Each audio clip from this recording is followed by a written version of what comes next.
Oh, Rose, thou art sick, the invisible worm that flies in the night, in the howling storm, has found out thy bed of crimson joy, and his dark secret love does thy life destroy.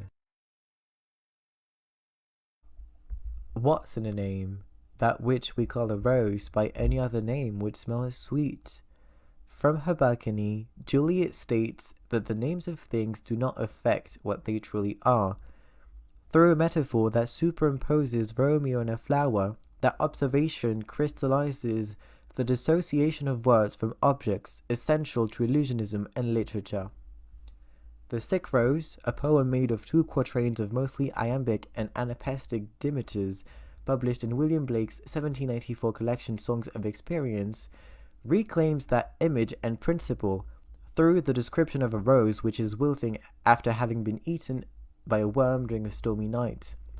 By means of anthropomorphism, those 2 natural characters take on deeper significance, revealing a sinister metaphor, symptomatic of troubled times. The main issue here thus lies in the apparent simplicity of the text, whose imagery is so heavily loaded with signification that it turns traditionally innocent symbols into the vehicles of a bitter meditation on the heart truth of experience. The Sick Rose presents a traditional representation undermined by the intrusion of dismal and supernatural elements. That confusion sets forth a grisly metaphor of the corruption of innocence.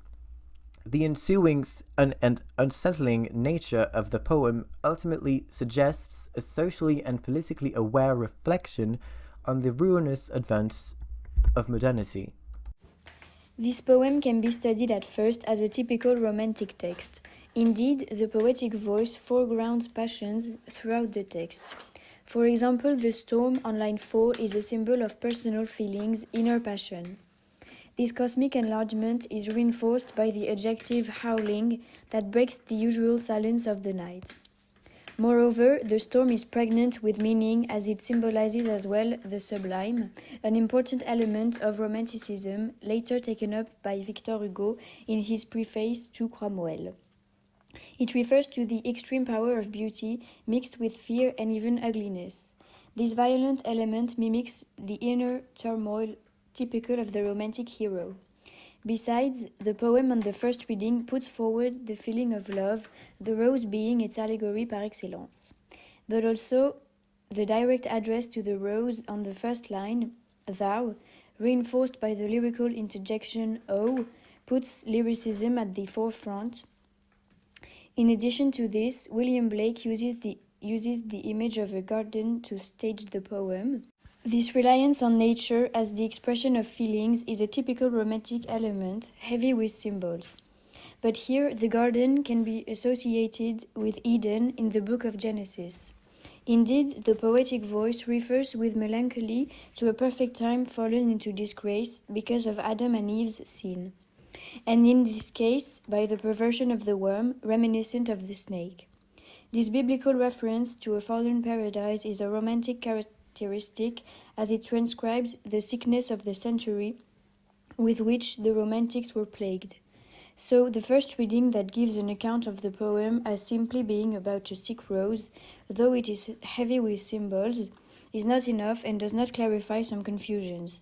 Indeed, the worm which sickens the rose is described as invisible on line 2.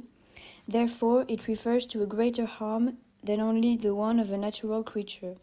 In fact, the worm is almost supernatural since it can fly.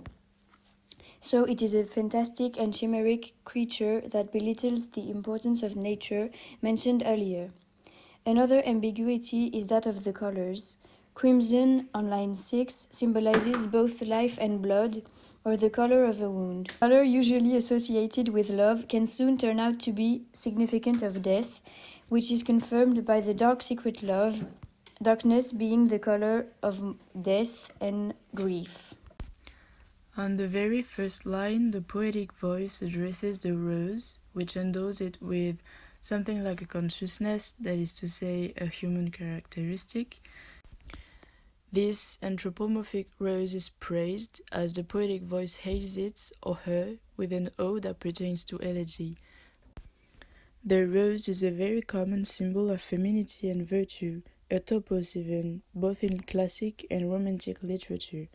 We can think, for instance, to Ronsard's Mignonne allons voir si la rose. But if the rose is a symbol of beauty or even perfection, what of the color red that is actually not red but crimson, which is darker? Crimson can be reminiscent of blood, the first menstrual blood of a girl who is becoming an adult, or the blood from an open wound, maybe, more than of a rose. Then what of the bed? Is it a flower bed? That would meet the topos of the romantic garden, just like in Blake's Garden of Love. But the dark red leads us into thinking rather of a virginal bed or even of a deathbed. There is something like an invasion of privacy. Indeed, this rose's bed has been found out by an invisible worm that flies in the night, as if it would have found its way into the bed and slipped under the covers. Thus, we can see here a metaphor of a rape, a dark secret love, rather than just a rose that is sick. Indeed, just as the rose, this worm, though invisible and flying, is endowed with human male characters. It is a phallic symbol. The color crimson would hence be a hint of violence and maybe the symbol of the loss of virginity. In this perspective, the howling storm sounds as if the rose was letting out a cry of pain. This may be why joy and destroy is the only proper rhyme highlighting the antithesis. The metrics of the very last line, which is inverted compared to the rest of the poem, makes it sound all the more grave, like a sentence, a fatality. Finally, the worm embodies the gruesome intrusiveness of experience. It is said to be invisible and to fly, and those are no common characteristic for a worm.